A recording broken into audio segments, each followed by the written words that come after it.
Hello, friends and fellow lovers of all things beachy. Welcome to The Beach Speaks, the podcast that shares stories about the beach and our connection to it. I'm your host and beach lover, Paige Friend, helping you reconnect with the beach, return to your soul, and reimagine your life. So grab a cool drink, relax in your beach chair, stick your toes in the sand, and enjoy this episode of The Beach Speaks.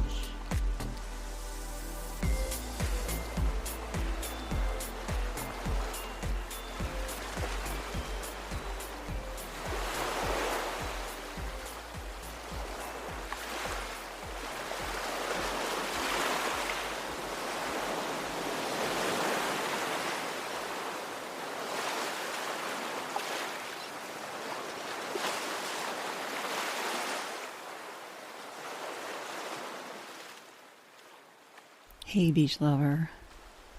One of the things I love about going to the beach is at sunrise, how the sky, the colors, and the energy changes so quickly. It starts out with pinks and blues and sometimes purple. And then as the sun reaches the horizon, it changes to an orange, red, and yellow glow. And then the beams of sunshine create this sparkly path. It starts at the horizon and then stretches across the ocean to the shore. It's like the earth is waking up and it's ready to go. I'll admit, rather than just being present and watching the colors unfold, taking pictures with my mind, sometimes it's so spectacular that I just have to grab my phone and take pictures. I want to have that moment of time saved in my photo so I can experience it again and again. Sometimes the camera picks up on things that I might have missed, like the time I was so focused on capturing a video of the sun over the waves on the shore that when I rewatched the video, I didn't even see the dolphin swimming by in the distance. But my camera did. You can be in the present and still not see everything. Capturing the essence of the beach with my phone is one thing, but in a painting, in real time, that's a whole other thing. And I'm in awe of anyone who can paint in the moment with no photograph, just sitting there in nature with the canvas, painting the scene in quick brushstrokes. You really have to stay in the present and pay attention. This type of painting practice is called plein air, and it's a form of impressionism that my guest Annora does so well. At only 19, Annora is making herself known in our local artist scene here at the beach. And you can see her sitting at the beach at sunrise with her canvas and palette, making quick brushstrokes across the canvas as the scene changes moment by moment. You could say that the beach speaks to her in a language of shapes and colors and energy. That's something she mentions often, and I think every beach lover can relate to that. But this conversation isn't just about painting beach scenes. It's a lesson in not being afraid to put yourself out there, to overcome the fear of being judged, recognizing your worth and the value of perseverance. It's beach-inspired wisdom from a Gen Z that apparently I needed to hear.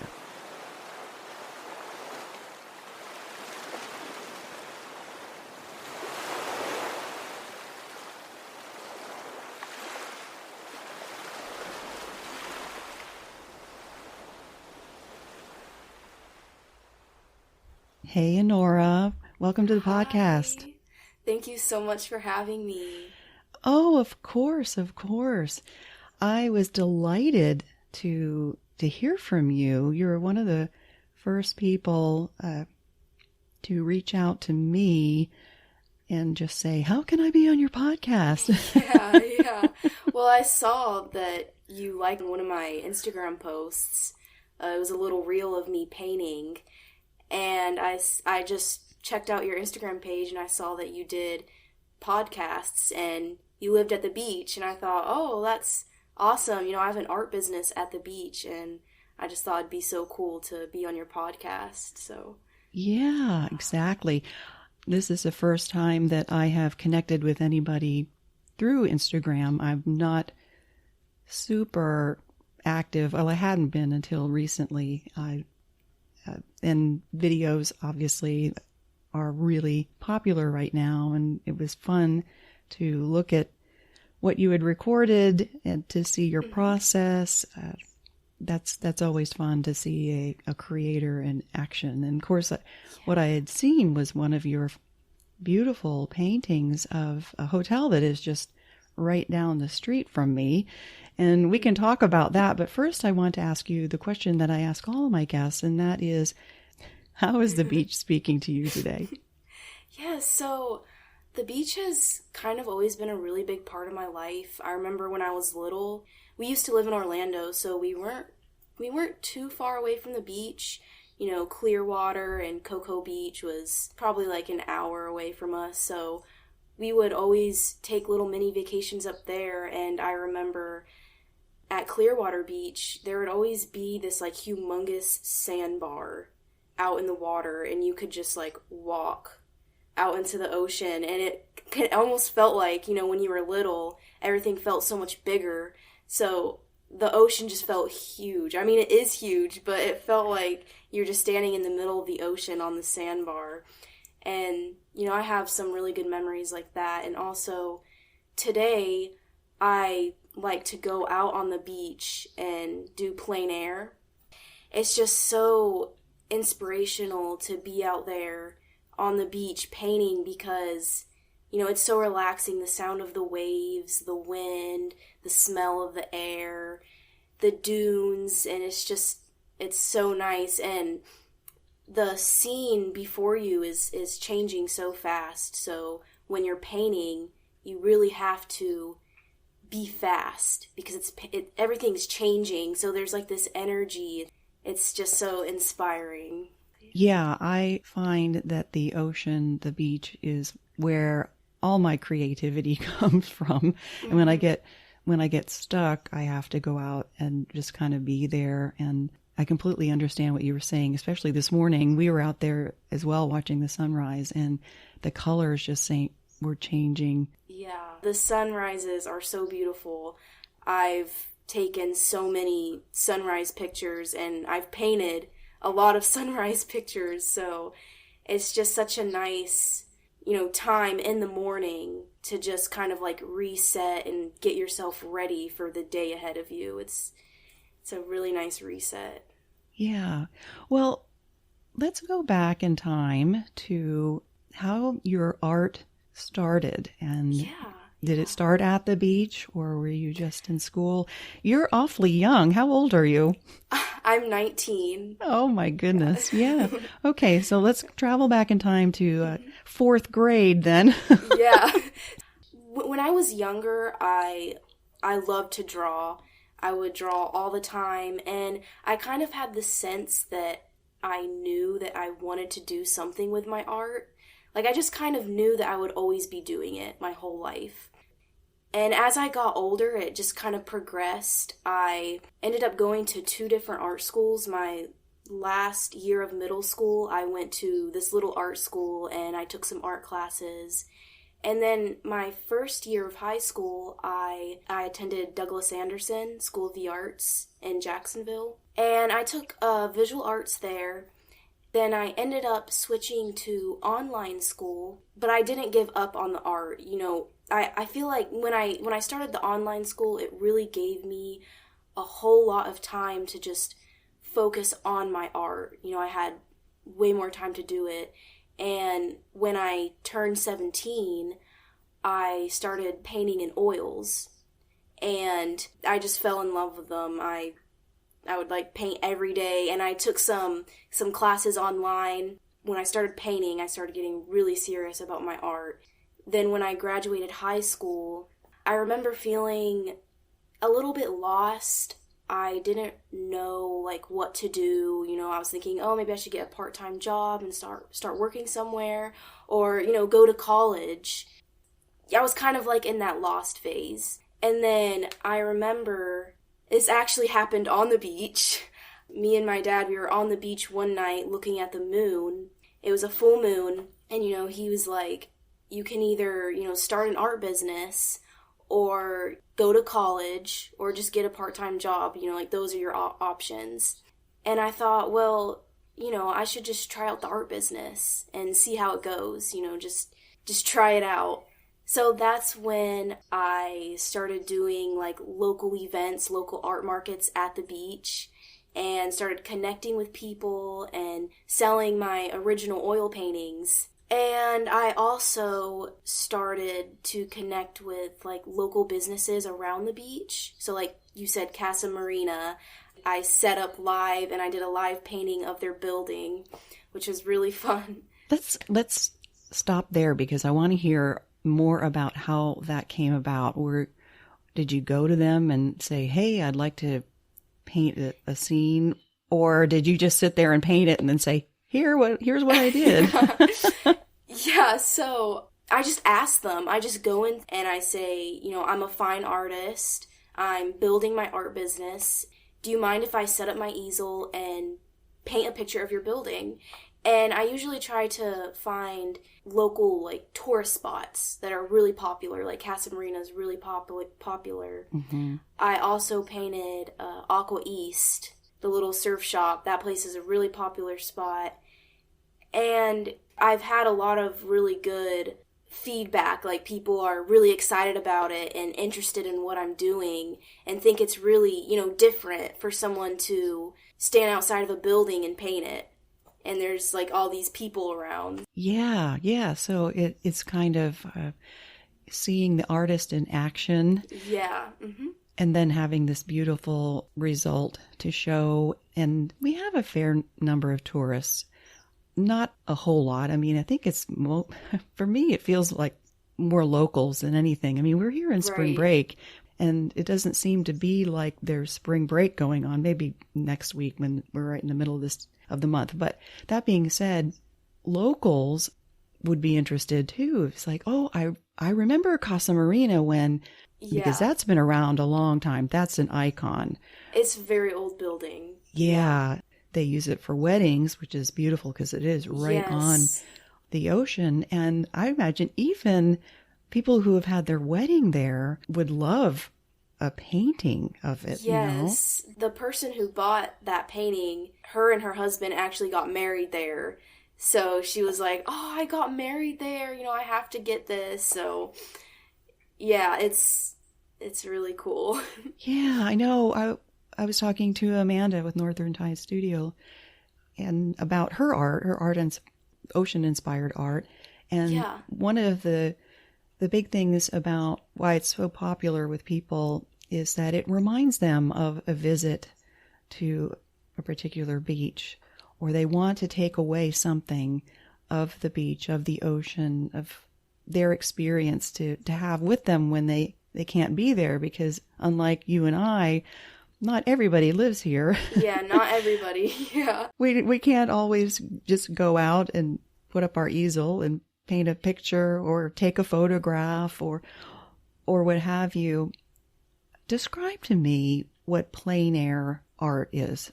I have kind of an idea, but for the listener who might not know, or maybe have seen it but didn't know that's what it was called. Yeah. So what plein air is you're basically painting on site. So you're painting in nature and you're painting the scene in front of you. It's not like you take a picture of something and then you paint it off your phone. You're actually there in the moment painting. So like Monet, that's one of my biggest inspirations, is like that impressionistic period where the old masters would go out and just paint what they see. And it's so much different than being in a studio and like painting off a picture, because you have to be fast and you can use like big broad brush strokes, and just there's so much movement in the painting when you do plein air. And that's basically what I do. I go out on the beach, I find like a really pretty scene, paint the ocean, paint the dunes, and I just paint live right there, and people are walking by, and I feel like there's so much more emotion. You feel everything in the moment. Like, you feel the environment around you. It's so beautiful. Hmm. I imagine that you're probably in somewhat of a meditative state in a way, like flow. You would have to be in order to be really focused and in the moment. And I agree with you about Impressionism. I have a beautiful Impressionist painting on the wall behind me. You can't see it now. Yeah. The listener, I'll have to post a photograph of it, but it is by an Impressionist fine artist who is now 80 years old. Wow. He is in upstate New York in an artist colony, and he does the same thing. He is outside painting hundreds and hundreds of pieces, and the one I have is a scene of the beach, and it has all these people doing different things, and like what you were saying with those brushstrokes in Impressionism, you have to capture that energy, that it's not like super realism. Like when you get up close, it just kind of looks like a bunch of dots or brushstrokes. But when you step back, It all comes comes together. Yes. Yeah. And for me, I think, well, any type of painting, because I don't have that skill to capture, even in realism, just to know the light and how it reflects. And yeah, the lights and the shadows and getting that form of the object, whatever you're painting, you have to get like that form of the subject. Yeah, and I feel like it really just takes a lot of practice and doing it consistently. But the Impressionism is a little more different because you have to be fast and it's more free, bolder brushstrokes. But I think both are equally fun, painting in the studio, doing super realism paintings, and also painting out in nature and doing more impressionistic paintings. I think they're both equally as fun. Do you think that the beach has helped you in honing that skill? I think you had mentioned it before, that you have to be quick, and you're only 19, and how long have you been painting this way? It has to have had accelerated what you already, the skill that you already had. I don't know, or is it just there? So I started oil painting when I turned 17, and I wasn't going out and painting plein air at that point. I was, in my studio just practicing on my own. I didn't feel confident going out in public and painting. I could not. I was like kind of like a crab. I just wanted to be in my studio and practice. But the more I did it, the more confident I became, and the more I put myself out there, like going to the art shows, going to businesses and talking to people and telling them that I'm an artist. I started becoming more confident in what I could create and what I do. And that helped me take the next step to actually painting in public, like painting with people all around me. I remember the first time I ever painted at one of my art shows. It was a little scary, but there's kind of a story behind it. I actually was practicing driving a stick shift, and it was like super, super scary because, you'll stall out and you have to like have the balance and all that stuff. And that's actually what made me decide to finally paint in public, because I thought, if I can drive a stick shift, then I can paint in public. So, well, that I have felt the same way when I first learned how to drive a stick shift, but I also got my pilot's license. And so if you want to get a lesson in, I can do hard things. Oh, yeah. When you think, how am I going to do this? This is kind of scary. Yeah. Well, I love that started with your confidence and all that. It's just remarkable. People your age, I see. I guess you would consider yourself Gen Z. Yeah, I guess so. I was born in 2004, so. Okay, well, we'll just put you into that category of young adults who are coming into adulting and and wondering, what am I going to do? Everybody seems like at that age is really kind of anxious and stressed out, and they don't know what they're going to do. Definitely. And so tell me, once you got the courage from driving a stick shift, then you the next day took your easel out and just started painting? It was really hard, it was scary for me. It kind of gave me a lot of anxiety. And after I started driving it more, it became easier, because the more you do stuff, the easier it gets. And I had an art show, and I thought, if I can drive a stick shift, then I can paint in public. I just did it. I just got over my fear and all the thoughts saying, oh, you can't do this, people are going to think you're weird, or people are going to think that you're not good at painting. And I remember when I first started doing the art markets, it was really hard for me to talk to people and be enthusiastic and outgoing. It was very hard for me because I was always kind of a shy person.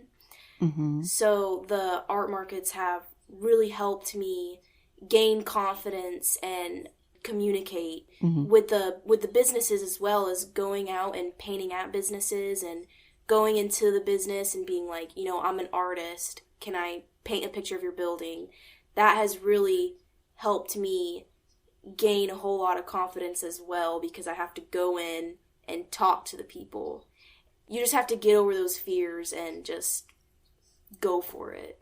Yeah, it really is funny that you say that, because I was telling my husband when you reached out to me, I said, this young woman just saw that I commented on something and then immediately went to my DMs and said, how can I be on your podcast? Yeah. How can I be a guest? And I have been wanting to be a guest on other people's podcasts. So if you're listening out there and you have one, I'd love to be a guest. The courage, I have yet to summon that. Let me just put it out there. I mean, they might say no, maybe they'll say yes, or not right now, or you're not a fit, whatever the answer will be, but you don't know until you ask. Yeah, and the worst thing that can happen is they're gonna say no, and then all you have to do is just move on to something else, move on to another person. I have a lot of support from my family as well, so that is a really big help in my life. They really encourage me to just keep at it, do it, and don't let your fears of what you think might happen get in the way. And just try to do everything. Just get yourself into everything. Yeah, there is a fine line, I feel like, when you're an artist, when you're wanting to be a professional and sell your work, as opposed to creating art for art's sake. Do you feel pressure to paint something that people would want to buy, that they would be marketable? Yeah, definitely. At the beginning, I do remember feeling a little bit like that. Well, maybe a whole lot like that at the beginning, because the only people who ever saw my work was my family. So I didn't know how other people were going to react to my style and how my work looks. So I definitely felt like that a whole lot at the beginning. But after I started doing all the art markets, connecting with more people and more people seeing my work on social media, that feeling started to die down, because I've had really good feedback on my work. A lot of people like my style, like how it looks, likes my subject matter. I like to paint things that are realistic, but then I also do the plein air, so my style kind of is different. When it comes to your painting in plein air, how would you describe the personalities of the beaches that you've been so lucky to paint? I feel like the biggest personality of the beach is just, there's so much energy. There's the sound of the waves, there's just smell of the salt, and when I paint out there, it makes the whole painting process way more energized. I feel a lot of energy and just, emotion. Mm-hmm. I painted a painting of the lifeguard station a couple months back, and I remember on that day, I feel like the energy kind of depends on like the subject matter that you're painting as well. So I was Mm-hmm. painting a building. It's a little different with the building because the building stays the same and the only thing that changes is the light. So the main thing that I was focusing on was catching the light before it changed. And I remember there were like a bunch of people sitting around me, and people just come up and take pictures of me painting. It's just a whole lot different than a studio. Yeah. Yeah. But, Do yeah. people ask you questions and try to engage in a conversation while you're painting? And I would imagine that would be kind of hard. It's like, I'm trying to capture this. It's going to go away in a second. And I'd love to talk to you, but. Yeah, I actually really enjoy talking to people when they come up to me because it's not my main priority, but it's one of my priorities is to connect with people. So I'm out painting live, and I want people to come up to me and ask me, what are you painting? Or, wow, this is so cool. So then I can connect with people and build my network and have a large following, grow my art business. Well, and that's what you're wanting to do. And I think it's remarkable that as young as you are, you have this focus of this is what I want to do. And that's spectacular. And I think all that you're doing to support your business and market it and all of those businessy kind of things will serve you well later in life if you choose to go out and pursue something else and just have your art on the side, or maybe you want to run your own gallery. I think that's great, and that you can kind of mix that energy of the people who are watching you in real life with what you are actually painting. I, for one, when I'm at the beach, I really don't want anybody to bother me. I like going really early in the morning and seeing that there's just a few people walking by, and I just kind of want to be there. I'm not creating any art that anybody wants to see anyway. However, sometimes I'm taking a photograph or a video. I have to remind myself that the beach is not just for me. It is for everybody else. Yeah, I feel like it depends on the artist. Some artists like to just focus and they don't want anyone to distract them. But then others, like people coming up and admiring the work and getting pictures. And the more time you sit there and you watch all this happening in front of you, how would the beach be speaking to you? What would the beach be saying to you? That's a good question. I think what it would be saying is never give up, because I'm out there painting and there's so much energy like in the atmosphere, and there's people walking by, and there's times where I'm painting in public and I might think, oh, the painting isn't turning out how I'd like it to turn out. Mm-hmm. So then I get discouraged, and then there's people looking at it, and I'm like, oh, it's ugly, don't look at it. But you really have to just not let those thoughts control you and just keep doing it. And I feel like when I'm at the beach, there's, like I said, there's so much energy. There's like the wind, there's the sound of the waves, there's smell, and just, it's like pushing me and like giving me this courage to just, keep, it gives me like a burst of energy, and I'm like, yeah, I'm just going to paint this. Like, I don't care what people think. Mm-hmm. So if the beach spoke to me, I feel like it'd say something like, never give up. I also wanted to quote something that you said in a earlier podcast. You said, create the life that you don't have to take a vacation from. And when I heard you say that, it resonated with me and it inspired me, because that's really what I'm trying to do with my business, because my artwork is my passion.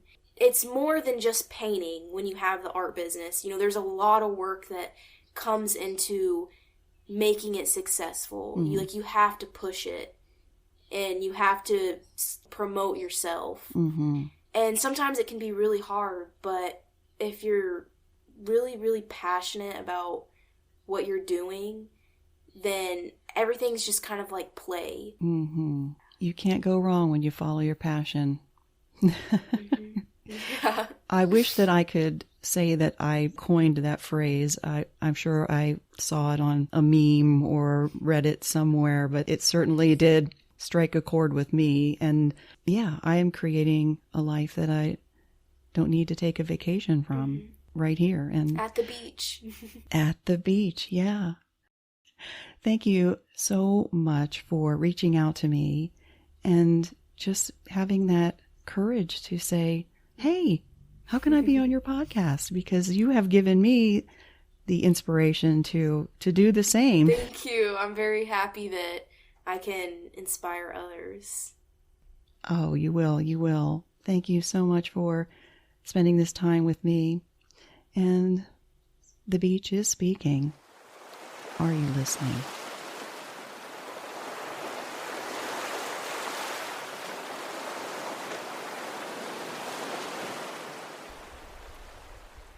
Well, what do you think?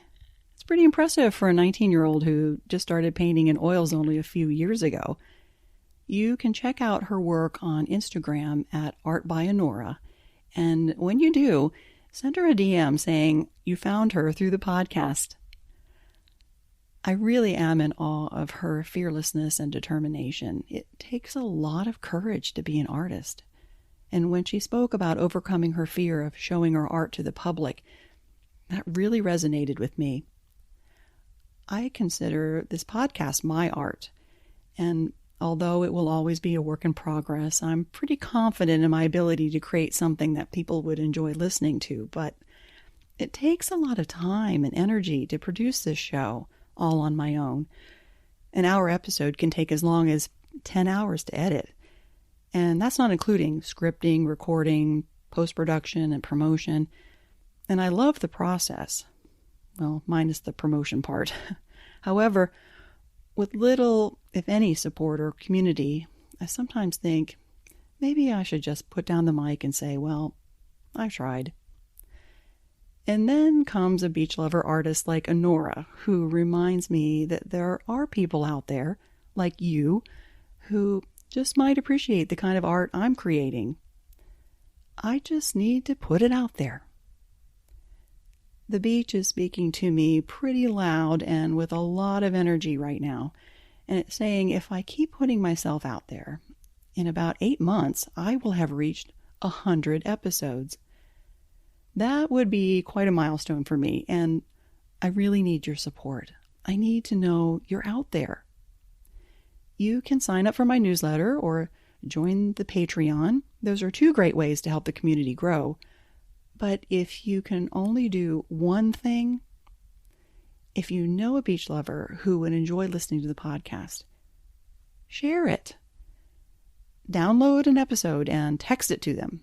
Heck, grab their phone right now, open their podcast app, and download it for them. If you ask me, everyone could use a little beach in their life. So if you can't get to the beach, consider this podcast my way of bringing the beach to you.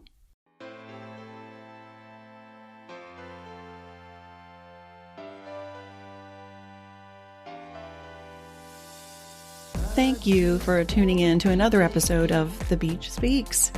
If you enjoyed what you heard, please spread the beachy vibes and share it with a friend. Because, let's be honest, who doesn't want more beach in their lives? And if more beach is what you crave, go to thebeachspeaks.com and sign up for my newsletter. It's an easy way to stay in the know, collect some tips and travel hacks for your next beach adventure, and find out what I'm doing at the beach. And if you want to dive deeper into the ocean of support, consider becoming a Beach Speaks Patreon member.